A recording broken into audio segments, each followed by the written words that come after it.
তো দেখো বন্ধুরা, আজকে আমি এই গাছ মানে 4টে গাছ রেখেছি। একজন এসেছিল, তো এটা হচ্ছে তারা ফুল গাছ, মানে আমরা বলি তারা ফুল গাছ, কিন্তু যিনি বিক্রি করতে এসেছিল ওই কাকুটা কি একটা নাম বললো, তো সেটা আমি ভুলে গেছি। তোমরা যদি কেউ জেনে থাকো তো কমেন্ট করে আমাকে জানাতে পারো। দেখো তারা ফুল গাছটা কত সুন্দর লাগছে। তো এটা মানে এই গাছটা মরবে না, সারা বছরই ফুল দেবে। সারা বছর মানে বছরে 2বার ফুল দেয়। এর বীজ থেকে আবার চারা গাছ হয় নতুন। মানে আমাদের যেই হলুদটা মানে ইয়েলো কালার যেটা, সেটা ছিল আমাদের বাড়ি।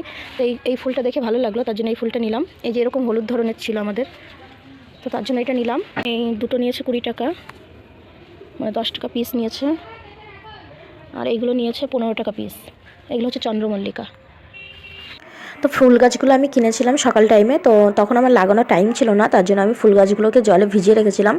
আর বিকালের দিকে আমি ফুল গাছগুলো মানে 4টে ফুল গাছকে আমি লাগিয়ে দিয়েছিলাম। তো দেখো কীরকম লাগছে দেখতে। তো থ্যাঙ্কস ফর ওয়াচিং।